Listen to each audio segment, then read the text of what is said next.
اعوذ باللہ من الشیطان الرجیم بسم اللہ الرحمن الرحیم الحمد للہ رب العالمین وصلی اللہ علی سیدنا و نبینا محمد و آلہ الطیبین الطاہرین۔ مرحلہ ثالثہ کے اندر ہماری بات وجود رابط و وجود مستقل کے بارے میں تھی کہ جس کو علامہ طباطبائی رحمۃ اللہ علیہ نے بدایت الحکمہ کے اندر وجود فی نفسہ و وجود فی غیرہ کے بارے کا عنوان دیا ہے۔ جلسہ گزشتہ و درس قبلی کے اندر ہم نے علامہ طباطبائی رحمۃ اللہ علیہ کے استدلال کے ذریعے سے وجود رابط و وجود مستقل کو خارج میں اثبات کیا تھا، اور علامہ طباطبائی رحمۃ اللہ علیہ نے اسی استدلال کے ضمن میں و اسی استدلال کے لابلا اسی کے درمیان بین السطور وجود رابط کی جو ذات ہے، وجود رابط کی جو حقیقت ہے، اس کو بھی بیان فرمایا تھا، اور اس کے بارے میں بھی مطالب و عرائض کو علامہ نے ذکر فرمایا تھا۔ اس سے پہلے کہ ہم علامہ کے متفرعات و فروعات میں وارد ہوں، جس کو علامہ اس استدلال کے ذیل میں ذکر فرماتے ہیں، یہاں پر دو تین نکات خود اس استدلال کے بارے میں ذکر کرنا ضروری و لازم ہے۔ اولاً، آیا یہ استدلال کوئی استدلال درست ہے یا درست نہیں ہے؟ خود اصل استدلال کے بارے میں ایک شبہ و سوال ہمارے ذہن میں پیدا ہوتا ہے، اور وہ یہ ہے کہ سب سے پہلے اگر ہم غور کریں وجود کے لحاظ سے و ہستی کے لحاظ سے، تو سب سے پہلے ہستی کا تحقق ہے، ہستی کا وجود ہے، ہستی موجود ہوئی ہے۔ اس کا ایک جز یا ایک حصہ انسان ہے، یعنی انسان اس ہستی سے جدا نہیں ہے، اس وجود سے کٹ کر یہ جدا نہیں ہے، بلکہ اسی وجود کا ایک حصہ یا ایک جز انسان قرار پاتا ہے۔ خب یہ جو ہستی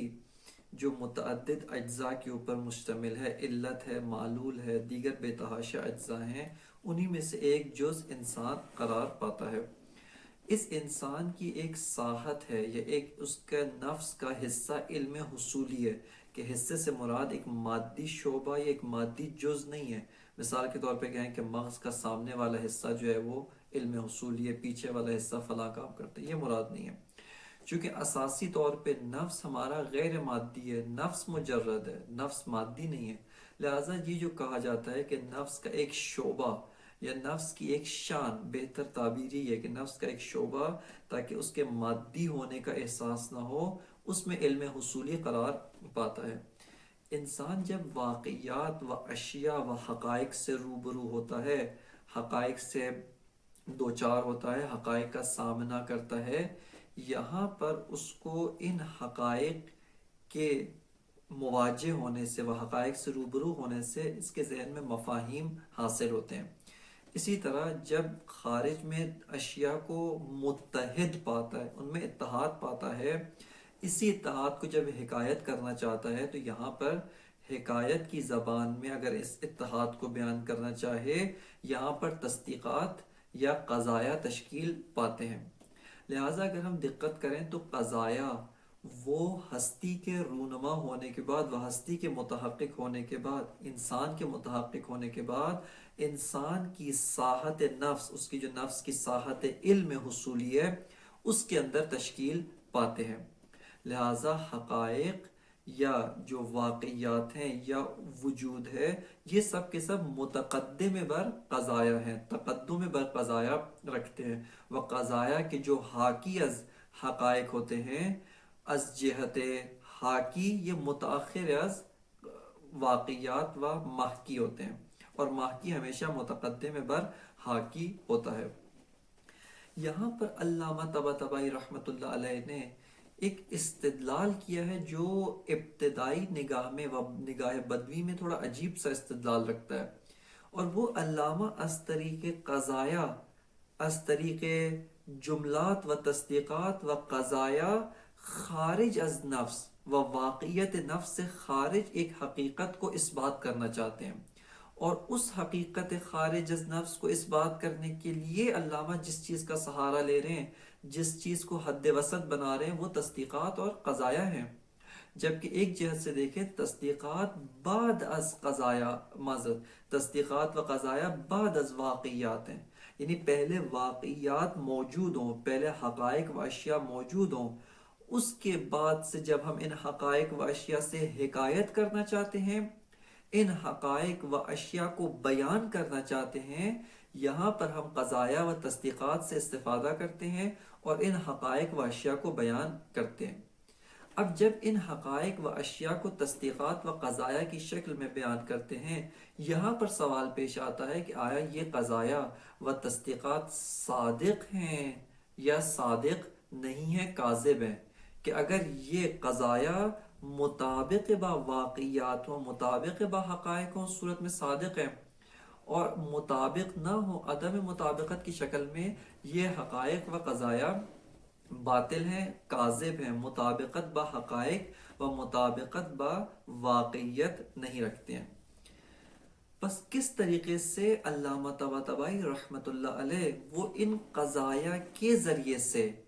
ان تصدیقات کے ذریعے سے واقعیت خارجی و حقائق خارجی کو اس بات کرنا چاہتے ہیں، یہ قابل تعجب و قابل دقت ہے۔ یعنی علامہ کی کیا مراد ہے، کیا کرنا چاہتے ہیں، کیوں؟ چونکہ ممکن ہے علامہ پہ یہاں پر یہ اشکال ہو کہ خوب آپ کہہ رہے ہیں کہ یہ قضایا صادق ہے، آپ کا حد وسط کیا تھا، کس طریقے سے آپ نے خارج میں وجود رابط و وجود محمول و وجود مستقل کو اس بات کیا؟ تو آپ کا جو حد وسط تھا، آپ نے یوں استدلال قائم کیا کہ قضایا موجود ہے، خوب سلم درست ہے، الانسانو ضاحک، قضیہ موجود ہے۔ پھر آپ نے کہا یہ قضیہ غیر از تصورات ہے، یہ بھی بات درست ہے۔ تیسرے مرحلے پہ آپ نے کہا قضایا صادقہ ہیں، اور وہ چونکہ صادقہ ہیں لہٰذا تمام اجزاء کے ساتھ خارج کے اوپر منطبق ہوتے ہیں۔ تمام کے تمام اجزاء، موضوع، محمول، موضوع اور محمول میں جو نسبت ہے، جو وجود رابط ہے، ان تینوں اجزاء کے ساتھ مکمل طور پہ قضیہ خارج کے اوپر منطبق ہوتا ہے، لہٰذا قضیہ صادق ہے۔ لہٰذا آپ نے صدق قضیہ کے ذریعے سے، صدق قضیہ کے ذریعے سے خارج میں، چونکہ اس قضیے میں وجود رابط موجود ہے، اور چونکہ قضیہ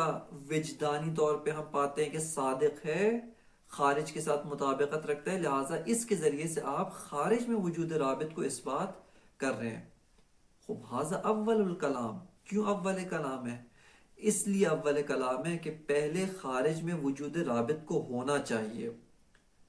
اس استدلال سے پہلے۔ کس طریقے سے، دقت کریں یہاں پہ کس مطلب کی جانب اشارہ کیا جا رہا ہے؟ خارج میں پہلے وجود رابط ہو ہمارے لیے، اس استدلال کے ذریعے سے نہ ہو، کسی بھی طریقے سے، کسی اور ذریعے سے، کسی اور استدلال کے ذریعے سے ہمارے لیے پہلے ثابت ہو، یقینی ہو کہ خارج میں وجود رابط موجود ہے۔ ثانیاً، ہم اس وجود رابط جو خارج میں موجود ہے، اس سے حکایت کرنا چاہتے ہیں۔ ہم نے قضیہ تشکیل دیا الانسانو ضاحکن۔ ثالثاً، کب ہم کہہ سکتے ہیں یہ قضیہ صادق ہے؟ جب اس قضیے کو خارج کے ساتھ مطابقت دیں۔ مطابقت کے لیے ضروری یہ ہے کہ پہلے اس قضیے سے ہٹ کر خود خارج ہمارے ہاتھ میں ہو اور قضیہ ہاتھ میں ہو۔ ان دونوں کو جب اس قضیے کو اس خارج کے ساتھ ہم مقایسہ کریں، ان میں آپس میں قیاس کریں، ایک دوسرے کے ساتھ ان میں سنجش قرار دیں، یہاں پر ہمارے لیے واضح ہوتا ہے کہ یہ قضیہ صادق ہے یا صادق نہیں ہے۔ لہٰذا اگر خارج میں اساسی طور پہ وجود رابط ہی ثابت نہیں ہے، یا ہمارے لیے خارج میں وجود رابط کا ہونا مجہول ہے، خارج میں وجود رابط کا ہونا ہمارے لیے مسلم و ثابت نہیں ہے، اس صورت میں آپ کس طریقے سے اس قضیے کے صدق کا حکم لگا رہے ہیں؟ کس طریقے سے کہہ رہے ہیں قضیہ صادق ہے؟ اساسی طور پہ اس کا صادق ہونا، جس کو آپ نے مقدمات برہان میں سے پہلا مقدمہ قرار دیا کہ ہم قضایا صادقہ رکھتے ہیں، وہ صادقہ ہونا زیر سوال ہے، چونکہ صادق ہونا متوقف ہے کہ ہم اس قضیے کو واقعیت کے ساتھ مقایسہ کریں، ان میں نسبت سنجی کریں۔ اس مقایسے کے لیے ضروری ہے کہ قضیے سے ہٹ کر، اس قضیے سے جدا ہمارے لیے خارج میں وجود رابط ہونا ثابت شدہ ہو، جبکہ خارج میں ہمارے لیے اس استدلال جو آپ نے کیا ہے، اس کے علاوہ وجود رابط ثابت نہیں ہے۔ بس آپ کا استدلال اساسی طور پہ وجود رابط کو اس بات نہیں کرتا، کیونکہ دور لازم آتا ہے۔ یا مثال کے طور پہ دوڑ لازم آتا ہے، یا اشکال دیگر کے اساسی طور پہ مصادرہ بر مطلوب ہے کہ آپ نے پہلے سے فرض کیا ہوا ہے کہ ہمارے لیے وجود رابط ہے، اور اس کی اساس پہ کہہ رہے ہیں قضایا صادق ہے، یا مصادرہ پر مطلوب ہے، یا دور ہے، یا دیگر کوئی محظور فلسفی اس کے اوپر لازم آتا ہے۔ خب یہ اشکال یہاں پر بن سکتا ہے، اور کوئی مستشکل علامہ کے استدلال کے اوپر یہ اشکال کر سکتا ہے، اور لہٰذا اس کا نتیجہ کیا ہوگا اس اشکال کا نتیجہ یہ ہے کہ آپ کا جو استدلال ہے تنہا اور تنہا قضایا میں و ذہن میں و نفس میں موضوع اور محمول کے مابین مفاہیم مستقل و ماہیات کے مابین وجود رابط کو اس بات کرتا ہے، وگرنہ خارج از قضیہ محکی قضیہ جس شے سے حکایت کرتا ہے اس محکی و خارج و نفس الامر کے اندر کسی بھی مطابق و کسی بھی وجود رابط کو اس بات نہیں کرتا ہے۔ بس آپ کا جو بیان ہے اس پہ اگر یہ اشکال واقعاً وارد ہو، اس کے نتیجے میں جو چیز حد اکثر اس بات ہوتی ہے وہ خود قضایا میں رابط کا ہونا ہے، خود قضایا میں نسبت کا ہونا ثابت ہوتا ہے، وگرنہ اس کے علاوہ کوئی شے دیگر ثابت نہیں ہوتی ہے۔ اگر ہم علامہ طباطبائی رحمۃ اللہ علیہ کے اس کے اوپر جو اشکال کیا گیا ہے اس کا دفاع کرنا چاہیں، اس استدلال کو دفاع کرنا چاہیں، اور یہاں پہ یقیناً علامہ یہی کام کر رہے ہیں جو ابھی جواب آپ کی خدمت میں عرض ہوگا، علامہ کے مد نظر یہی مطلب ہے، اس سے ہٹ کر کوئی شے علامہ کے مد نظر نہیں ہے، اور یہ کام علامہ نے متعدد جگہوں پر کیا ہے، اور متعدد جگہوں پہ علامہ اس سے استفادہ کرتے رہتے ہیں، اور وہ یہ مطلب ہے کہ علامہ واقعاً کہیں گے کہ بات آپ کی بالکل درست ہے، پہلے واقعیت خارجی میں وجود مستقل و رابط ہو، ہم اس کے مفاہیم کو لیں، اس کو قضیے میں تبدیل کریں، قضیہ تشکیل دیں، پھر قضیے کو خارج کے ساتھ مطابقت دیں، یہاں پر صدق یا عدم صدق معنی رکھتا ہے، وگرنہ تو اس کے علاوہ صدق و عدم صدق معنی نہیں رکھتا۔ مثال کے طور پہ میں قضیہ بناتا ہوں کہ فلاں آسمان پر یا اس اتنے ہزاروں میل دور اس زمین کی سطح سے خارج ہو تو وہاں پہ ایسی چیز ہے فلاں نہیں ہے، یہ چیز ہے نور نہیں ہے۔ خب سامنے والا بیٹھنے والا کبھی کہہ سکتا ہے میرا قضیہ صادق ہے یا کاذب ہے، جو میں نے کہانی بنائی، کیوں؟ کیونکہ اس کو معلوم نہیں ہے، وہ کہے گا ہمارے ٹیلیسکوپ نے، ہمارے دوربینوں نے اس حد تک جہاں کی آپ بات کریں وہاں پر کسی شے کو کشف نہیں کیا، لہٰذا ہم آپ کے قضیے کو نہ صادق کہہ سکتے ہیں نہ کاذب کہہ سکتے ہیں۔ جب ٹیکنالوجی میں اتنی ترقی پیدا ہو کہ ہم اس نقطے جس کے بارے میں آپ گفتگو کر رہے ہیں اس کو کشف کر لیں، اس کو مشاہدہ کر لیں، اس کو دیکھ لیں اپنے آلات کے ذریعے سے، اس وقت جا کر ہم یہ فیصلہ کر سکتے ہیں کہ آپ کی جو بات ہے، آپ کا جو قضیہ ہے وہ صادق ہے یا صادق نہیں ہے۔ لہٰذا صدق و عدم صدق کے بارے میں اس وقت تک فیصلہ نہیں کر سکتے جب تک اس قضیے سے ہٹ کر، اس قضیے کے علاوہ ایک راہ دیگر، ایک کسی بھی طریقے سے، بطور حضوری، بطور کسی بھی طریقے دیگر سے ہمارے لیے خود وہ واقعیت منکشف ہو، اس وقت تک صدق اور کس معنی نہیں رکھتا۔ علامہ فرماتے ہیں کہ اتفاقاً اگر آپ دقت کریں، اگر آپ غور کریں، انسان ان قضایا کو صادق کہتا ہے۔ دقت کریں علامہ کیا کہہ رہے ہیں یہاں پر، ارتکازی طور پہ، اجمالی طور پہ ہم ان قضایا کو صادق سمجھتے ہیں۔ الانسان ذاہق واقعاً صادق ہے، الجسم ابیض واقعاً صادق ہے، مثال کے طور پہ یہ پھل میٹھا ہے، واقعاً ہم ان قضایا کو صادق سمجھتے ہیں۔ کو علامہ فرماتے ہیں کہ یہ جن قضایا کو آپ وجدانی طور پہ صادق قرار دے رہے ہیں، ان کو مان رہے ہیں صادق، ان کو آپ وجدانی طور پہ صادق سمجھ رہے ہیں، یہ صادق سمجھنا کس طرح سے؟ وجدانی طور پہ و ارتکازی طور پہ و فطری طور پر آپ نے بدون توجہ، بدون التفات، خارج میں ہی دو اشیاء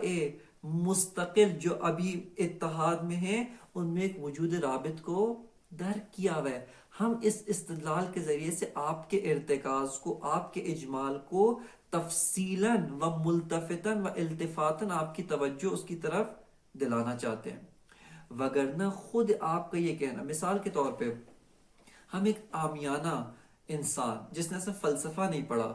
یا مثال کے طور پہ کوئی اور انسان جو فلسفے و علم منطق سے آشنائی نہیں رکھتا، ہم اس کے سامنے جا کے یہی قضیہ بیان کریں، بشرطے کہ اس کو عربی آتی ہو، یعنی عرب زبان ہو، اس کے سامنے کیا الانسان ہو ضاحکن. خب یہ جو ہم کہہ رہے ہیں الانسان ضاحکن،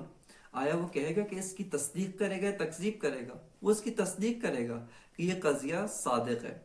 خب آیا اس نے اتنی دقت میں کہ ایک انسان ہے، ایک ضاحک ہے، اور ان کے درمیان ایک رابط ہے، اس کو واقعیت خارجی میں درک کر کے اس واقعیت خارجی کے ساتھ اس قضیے کے ایک ایک جز کا مقایسہ کیا ہے، اور التفاتاً و شعوراً و توجہاً کہہ رہے کہ یہ صادق ہے.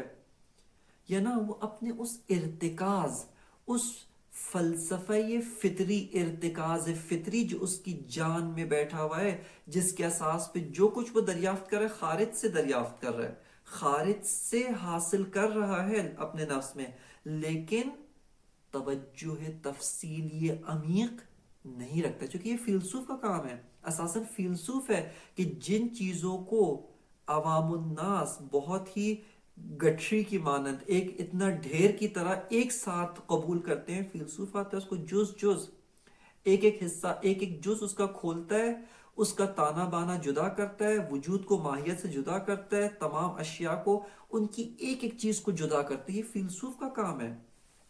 وگرنہ عوام الناس تو اتنی دقت میں نہیں جاتے. بس علامہ فرما رہے ہیں کہ ہم آپ کے اسی ارتکاز،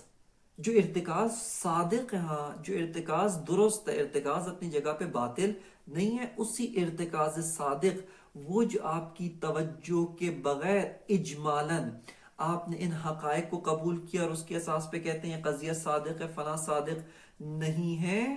یہاں پر ہم آپ کے اسی ارتکاز کو تفصیلاً کھول رہے ہیں، اسی ارتکاز کو ہم آ کر اس کی وضاحت کر رہے ہیں، اس کے اجزاء کو جدا کر رہے ہیں، اور آپ کے سامنے یہ بیان کر رہے ہیں کہ آپ کو ان چیزوں کا یقین ہے جبکہ آپ کو خود بھی معلوم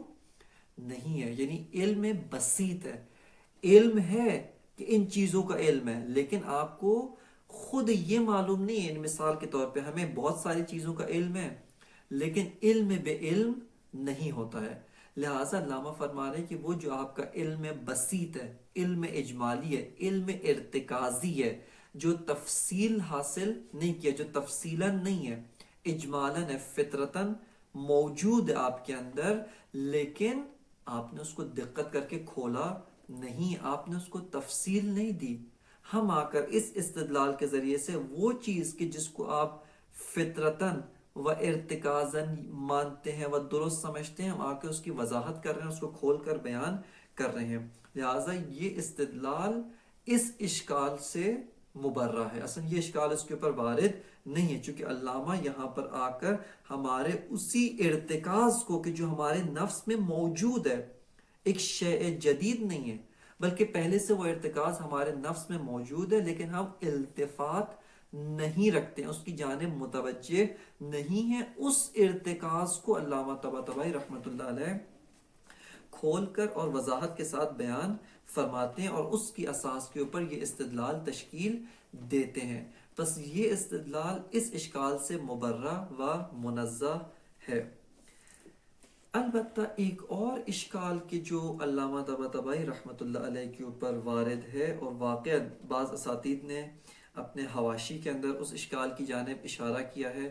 اور اس جہت سے واقعا یہ استدلال قابل دقت و قابل غور ہے، اس کے اوپر تأمل کرنے کی ضرورت ہے. اور وہ یہ ہے کہ علامہ طباطبائی رحمۃ اللہ علیہ نے اس استدلال کو اپنے نتیجے و انجام تک پہنچانے کے لیے کن چیزوں سے استفادہ کیا؟ اول قضیہ سے، قضیے کے صادق ہونے سے، پھر اجزائے قضیہ کا علامہ نے آ کر تجزیہ اور تحلیل کیا کہ یہ قضیہ موضوع رکھتا ہے، محمول رکھتا ہے، رابط رکھتا ہے. اس کے بعد آ کر علامہ فرماتے ہیں چونکہ قضیہ صادقہ ہے، پس مکمل طور پہ خارج کے ساتھ تطبیق کرتا ہے، مکمل طور پہ خارج کے اوپر منطبق ہے، مکمل طور پہ خارج کے ساتھ مطابقت رکھتا ہے. لیکن ابھی ذیل میں آ کر علامہ طباطبائی رحمۃ اللہ علیہ جب فرع ثالث، اسی بحث کی جو تیسری فرع ہے، تیسرا جو متفرع امر قرار دیتے ہیں، اس پہ علامہ پہنچیں گے، فرمائیں گے کہ یہ جو ہم نے استدلال کیا ہے فقط اور فقط قضایا یہ موجبہ اور اس میں بھی حلیات مرکبہ میں جاری ہے. پس اولاً اساسی طور پہ قضایہ سالبہ خارج ہیں اس سے. اس کے بعد موجبہ میں بھی آ جائے تو موجبہ شرطیہ وہ بھی خارج ہیں. موجبہ حملیہ میں بھی حمل اولی ثبوت الشیء لشیء جو حمل اولی ہے الانسان و انسان یا الانسان و حیوان ناطق وہ بھی اساسی طور پہ اس سے خارج ہیں. حمل اولی کے بعد جب حمل شائع آتا ہے تو حمل شائع میں بھی جس میں مثال کے طور پہ حمل شائع کی بھی دو اقسام ہیں, یا حلیات بسیطہ ہیں جیسے الانسان موجود یا حاض الوجود انسان, کہ حلیات بسیطہ میں خود اسی موضوع کا جو وجود ہے وہ اس کے لیے اس بات کیا جاتا ہے. الانسان موجود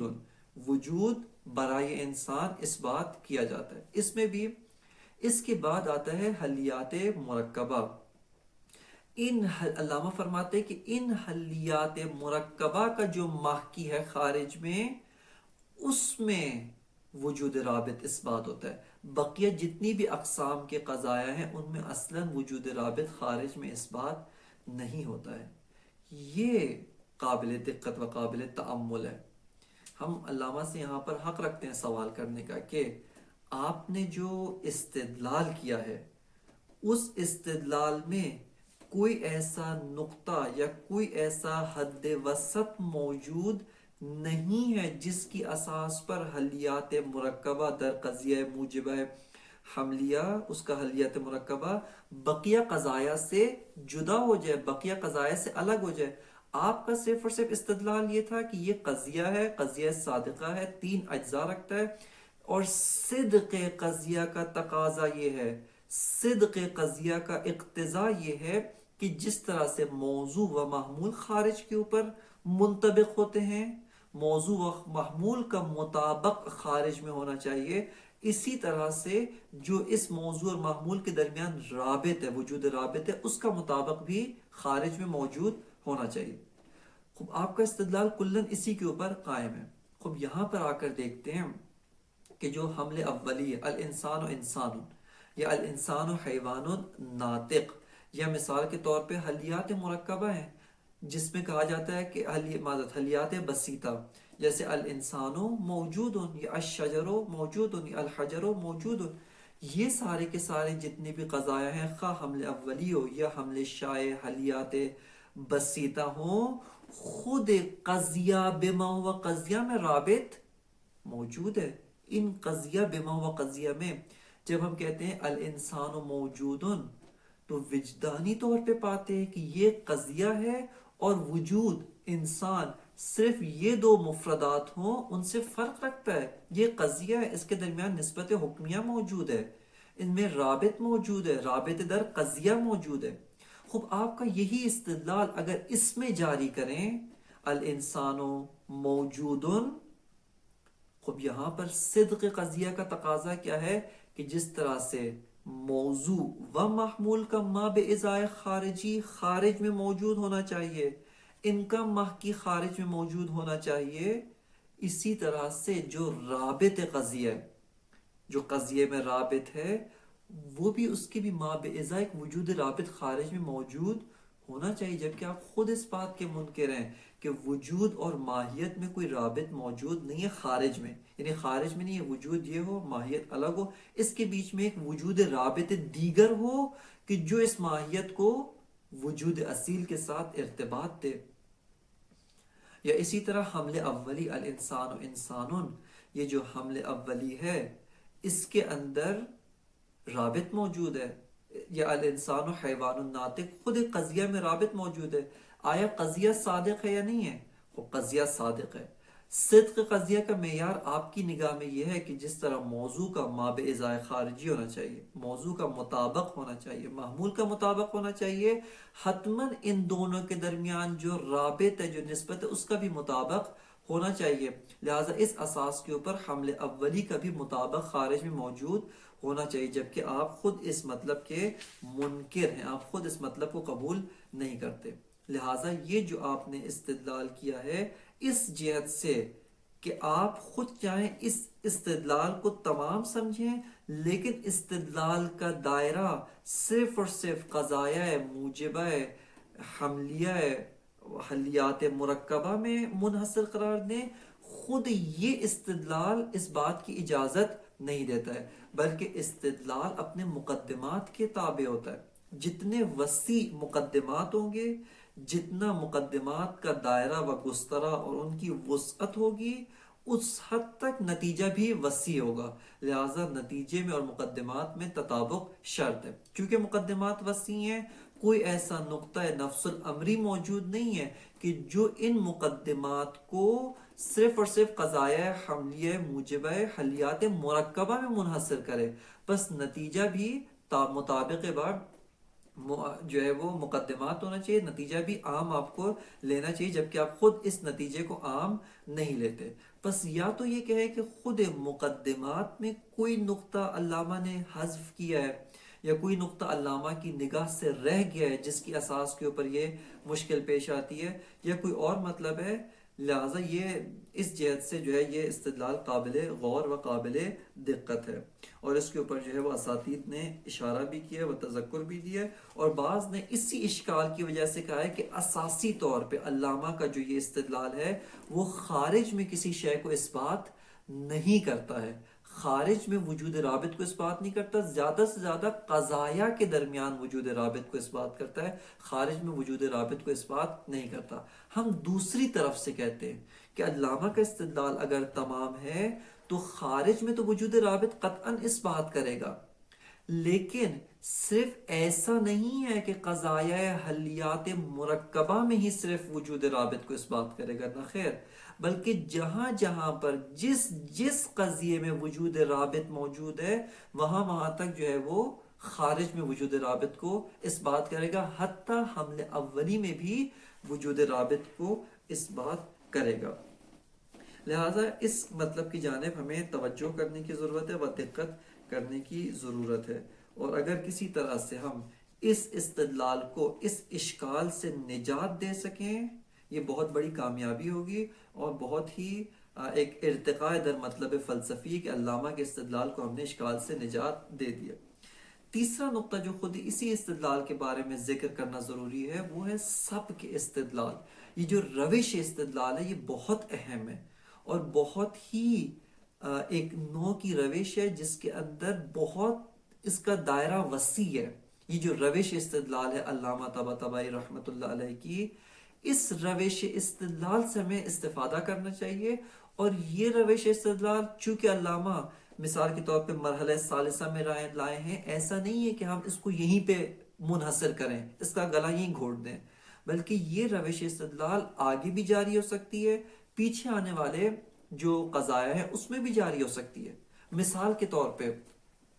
ہم یہ جو قضیہ بناتے ہیں الانسان موجود، الانسان موجود، خب یہ خود قضیہ انسان غیر از وجود ہے یا نہیں ہے؟ خب اس کا بتانا، یعنی الانسان موجود غیر از قضیہ الانسان انسانون ہے، یعنی یہ الانسان موجود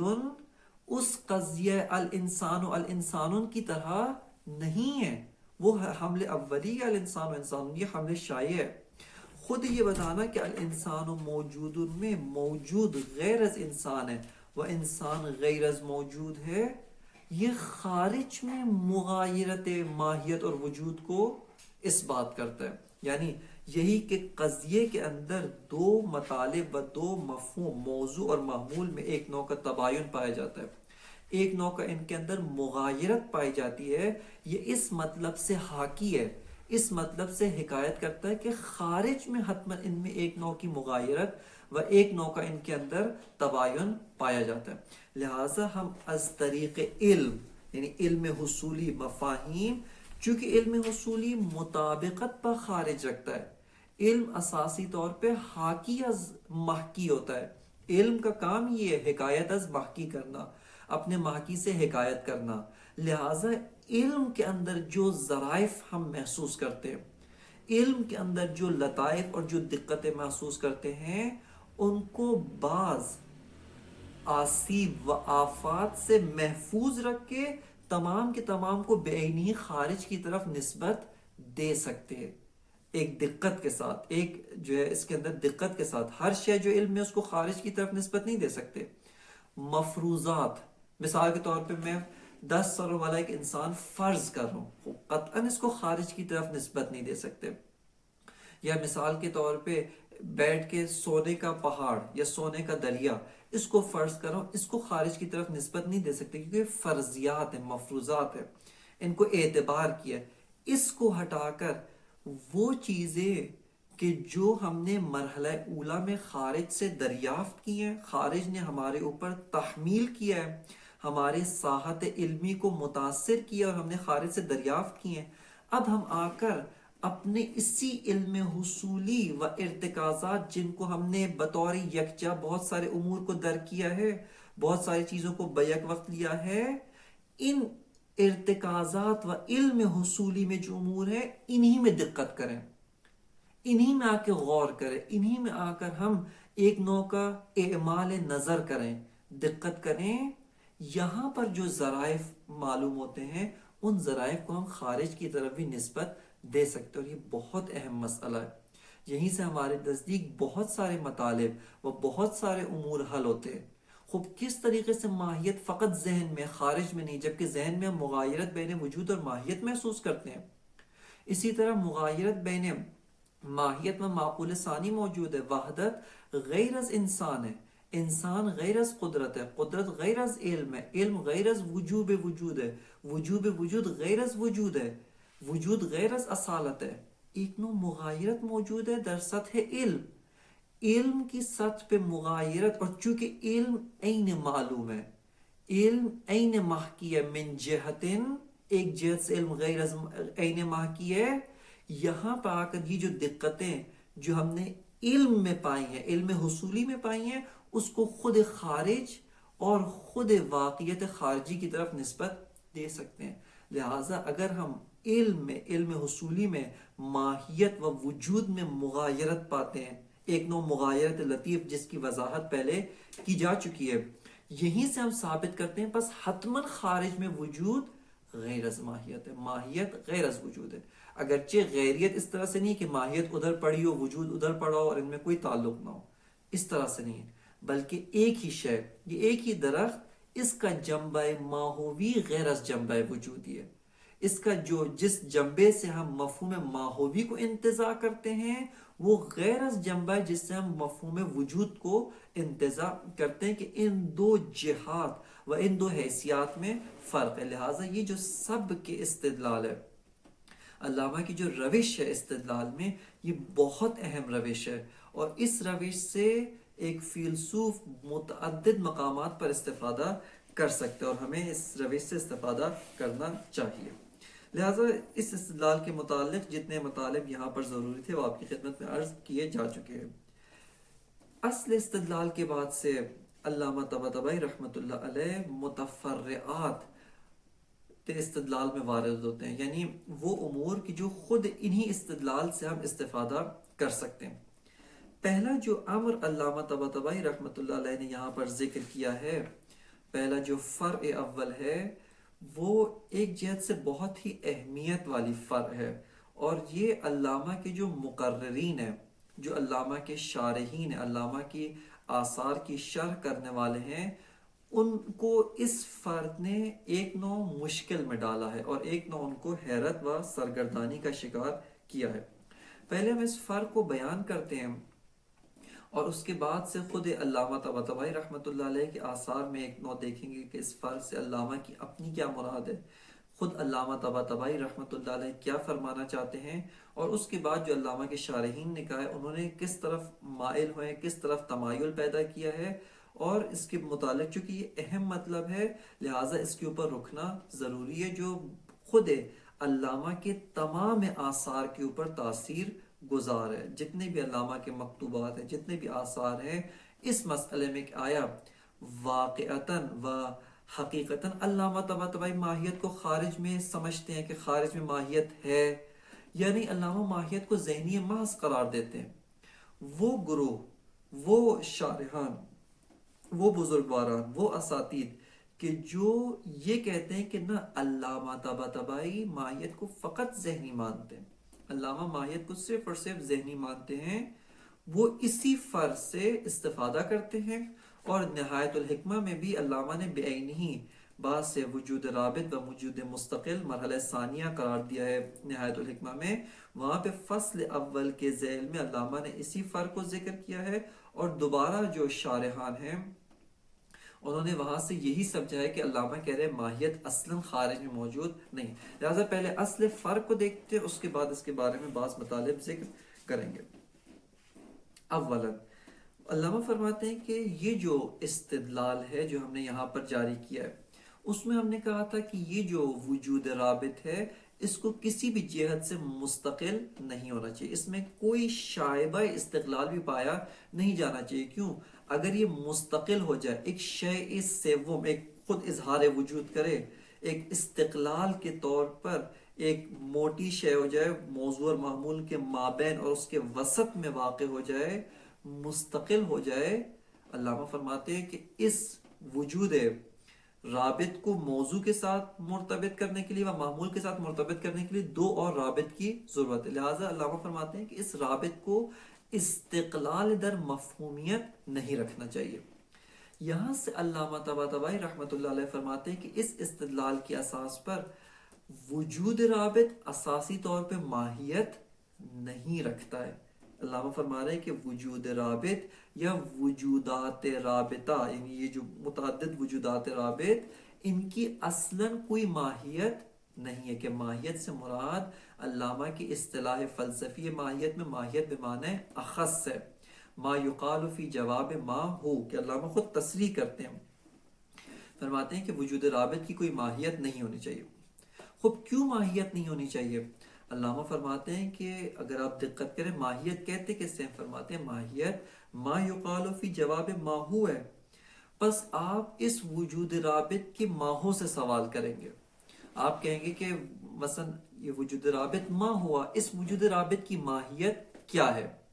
اب دقت کریں کیسے علامہ استدلال کر رہے ہیں کہ وجود رابط کی ماہیت نہ ہو. علامہ فرماتے ہیں کہ اگر وجود رابط کی ماہیت قرار دیں، فرض کریں وجود رابط کے لیے ماہیت ہے. خود جب وجود رابط کے لیے ماہیت ہے تو ماہیت کسے کہتے ہیں؟ فرماتے ہیں ماہیت ہوتا ہے ما یقال فی جواب ما ہو، کہ یقالو کا مطلب ہے یحملو، جس کو حمل کیا جائے. ما یحملو فی جواب ما ہو، کہ جب آپ اس وجود رابط سے ما ہوا کے ذریعے سے سوال کریں، آپ کہیں کہ وجود رابط ما ہوا، وجود رابط کیا ہے؟ اس کے جواب میں جو شے واقع ہوگی، اس کے جواب میں جس محمول کو اس موضوع کے اوپر ہم حمل کریں گے وہ اس کی ماہیت ہے. علامہ فرماتے ہیں کہ وجود رابط کی اگر آپ نے ماہیت قرار دی،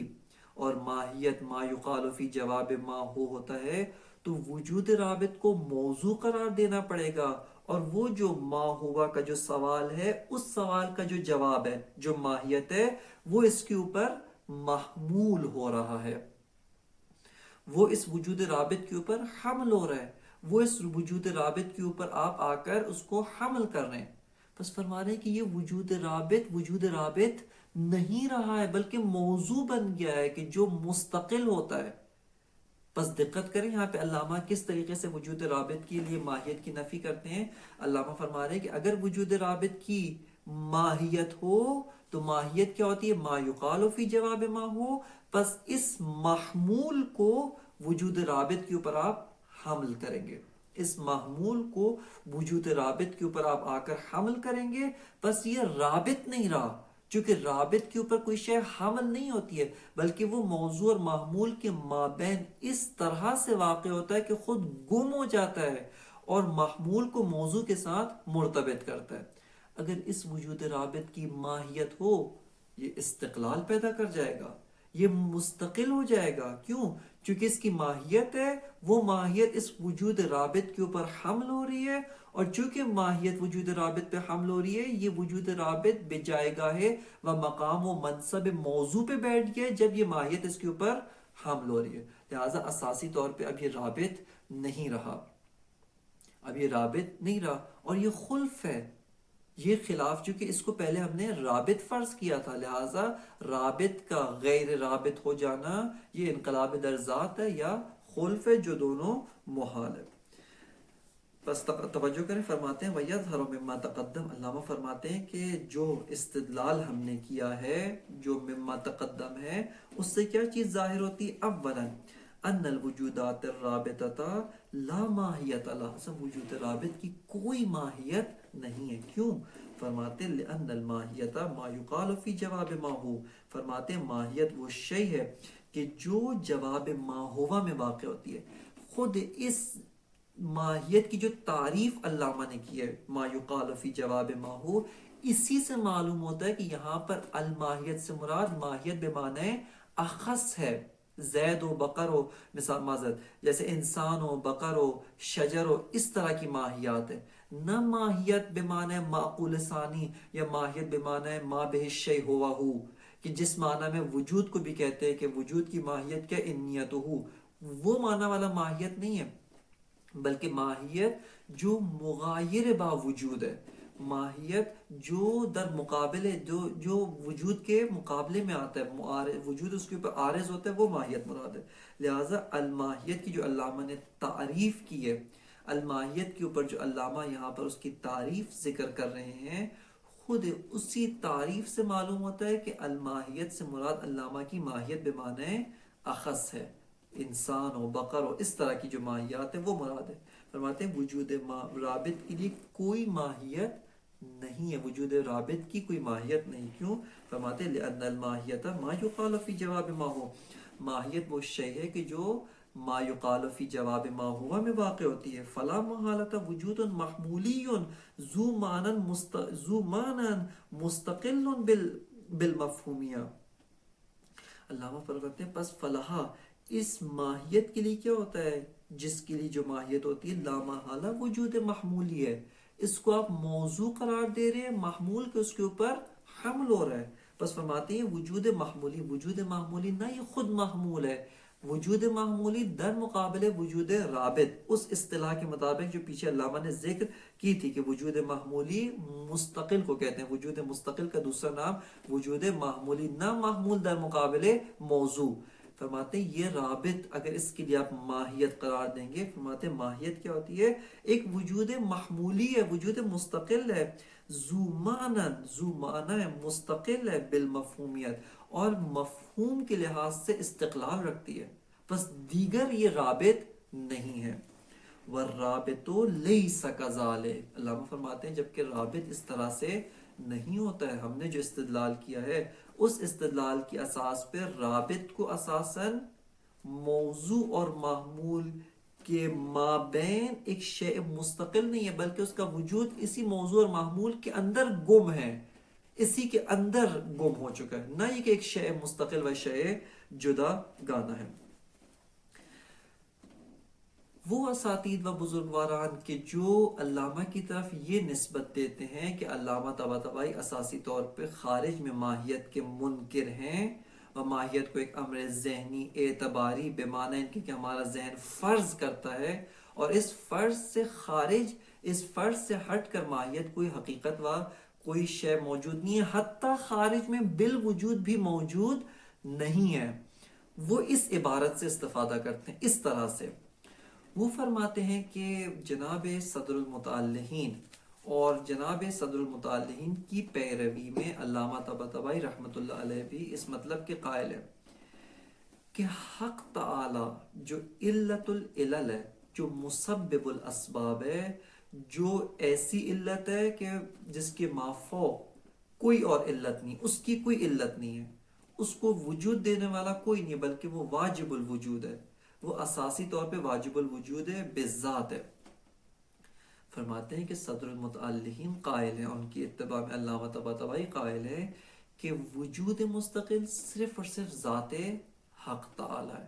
اور ذات حق تعالی کے علاوہ کوئی اور وجود مستقل نہیں ہے. بقیہ جتنی بھی امور ہیں، جتنی بھی اشیاء ہیں حق تعالی کے علاوہ، وہ سب کے سب وجودات رابط ہیں، عین الربط ہیں، عین فقر ہیں بالنسبت الی وجود مستقل. لہٰذا جتنی بھی اشیاء ہیں وہ سب کے سب عین ربط ہیں بنسبت بے حق تعالی، حق تعالی کی نسبت جو ہے وہ عین ربط ہیں، وجودات رابط ہیں، لیکن ایسے رابط ہیں جو ایک طرف سے موجود ہے، چونکہ رابط دو طرح کے ہوتے ہیں. خود علامہ نے صراحت سے نہایت الحکمہ میں اس مطلب کو بیان کیا ہے کہ بعض اوقات رابط بین طرفین ہوتا ہے، دو اطراف ہیں دونوں مستقل، درمیان میں رابط ہوتا ہے. یا بعض اوقات رابط قائم بے طرف واحد ہوتا ہے، ایک طرف واحد، ایک امر واحد، ایک اس کو ایک سہارا چاہیے، اس کے ساتھ یہ رابط ہے. بس ملا صدرہ و علامہ کے نزدیک تمام مخلوقات، تمام موجودات عین ربط ہے نسبت بے حق تعالی. جس طرح سے مرحلہ رابعہ کے اندر آئے گا کہ واجب الوجود کی کوئی ماہیت نہیں ہے، چونکہ واجب الوجود وجود بی نہایت ہے، لامحدود ہے، اور ماہیت حد الوجود ہے. لہٰذا واجب الوجود کی کوئی ماہیت نہیں، کیونکہ واجب الوجود کے لیے ماہیت ہونے کا مطلب ہے کہ واجب الوجود محدود ہو جاتا ہے، جبکہ واجب الوجود لامحدود و بی نہایت ہے. بقیہ سب کے سب جو موجودات ہیں، بقیہ سب کے سب جو غیر از واجب الوجود ہیں، وہ سب کے سب وجودات رابط ہیں.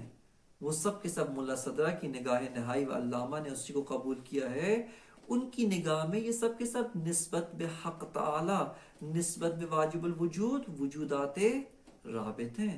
یہ وجودات عین الربط بے واجب الوجود ہیں. تیسرے جو چیز ہے، علامہ یہاں کیا فرماتے ہیں کہ وجودات رابطہ لا ماہیت اللہ، کہ وجودات رابط کی اصلاً کوئی ماہیت نہیں. بس یہ جو وجودات محدود ہیں،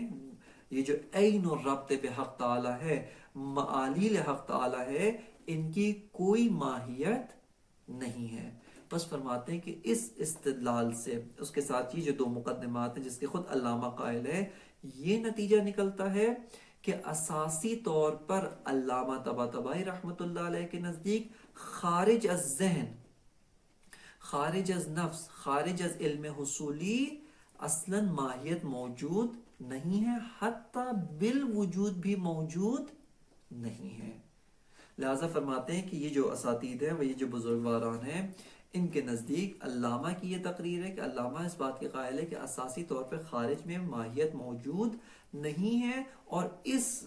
بیان کے ساتھ، علامہ کا جو یہاں پر بیان ہے، اس کے ساتھ دو اور مقدمات کو انہوں نے اضافہ کیا ہے، اور اس نتیجے پہ پہنچتے ہیں کہ علامہ طباطبائی اس مطلب کے قائل ہے کہ خارج میں اساسی طور پہ کسی جہت سے بھی ماہیت موجود نہیں ہے. علامہ طباطبائی رحمۃ اللہ علیہ کے بارے میں یہ جو بیان کیا گیا ہے، یہاں پر ہم چند طرح سے اس شبہ کا جواب دے سکتے ہیں. مفصل طور پہ وارد ہونا مراد نہیں ہے، چونکہ سطح ہے کتاب بدایت الحکمہ کی، جو سطح ہے اور اس کے جو لیول ہے، اس کے مطابق مطلب بھی درست ہی ہے. لیکن حق مطلب وہ ہے کہ جو علامہ طباطبائی رحمۃ اللہ علیہ نے نہایت الحکمہ کی فصل دوم کے اندر ذکر کیا ہے، اور اس سے بالاتر جناب علامہ طباطبائی رحمۃ اللہ علیہ نے اپنے حاشیے بر اسفار کے اندر بھی اس مطلب کی جانب تذکر دیا ہے کہ علامہ یہاں پر جب فرماتے ہیں کہ وجودات جو رابط ہے، اس وجودات رابط کی کوئی ماہیت نہیں ہے. اس وجودات رابط کے لیے کوئی ماہیت نہیں، چونکہ اگر ماہیت لحاظ کریں یا ماہیت ہو جائے تو مستقل ہو جائے گی، وہ شے دوبارہ رابط نہیں رہتی، وہ شے دیگر رابط نہیں ہے. علامہ فرماتے ہیں حاشیہ بر اسفار میں کہ ان وجودات رابط کے لیے ایک ماہیت ہے، لیکن وہ ماہیت بطور ماہیت استہلاکی ہے. یعنی ماہیت استہلاکی ہے کہ اس سے علامہ کی کیا مراد ہے، یہ انشاءاللہ وہیں پر اپنے مقام پر ہی دیکھنا چاہیے اور وہیں پر اس کی تفصیل بیان کرنا چاہیے. لہٰذا یہاں پر جو علامہ کی مراد ہے کہ وجودات رابط کی کوئی ماہیت نہیں ہوتی، ایک خاص مراد ہے، اور وہ مراد یہ ہے کہ جس طرح امور مستقل، جس طرح سے اشیاء مستقل جو ہوتے ہیں، ان اشیاء مستقل کی کوئی ماہیت نہیں. ان اشیاء مستقل کی ماہیت ہوتی ہے، یہ اشیاء مستقل ایک نوع استقلال رکھتے ہیں، اس استقلال کی اساس پر ان سے ایک ماہیت ظہور اور بروز کرتی ہے. علامہ فرماتے ہیں اس طرح کی ماہیت آپ کو وجودات رابط کے اندر لحاظ نہیں کرنی چاہیے. یعنی جس طرح سے اشیاء مستقل، یہ میز، یہ کرسی، یا مثال کے طور پہ جو امور طبیعی تکوینی ہے جیسے درخت، پتھر، مثال کے طور پہ دیگر امور، یہ اپنے آپ سے ماہیات کو ظہور اور بروز دیتے ہیں، ماہیات کو ظاہر کرتے ہیں۔ یہ جو امور رابط ہیں، وجودات رابطہ ہیں، یہ اس طرح سے اپنی ماہیت کو ظہور و بروز نہیں دیتے ہیں، لیکن علامہ اپنے مقام پر قائل ہے کہ ان کے لیے ماہیت ہے، اور اس کو علامہ نے ماہیت استہلاکیہ کا نام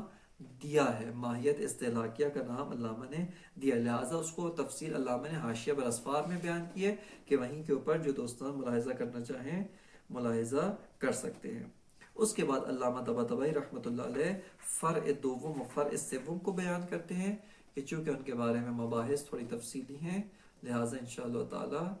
درس بعدی کے اندر ان کی جانب تفصیل کے ساتھ توجہ کی جائے گی۔ وصلی اللہ علی سیدنا و نبینا محمد و آلہ الطیبین الطاہرین۔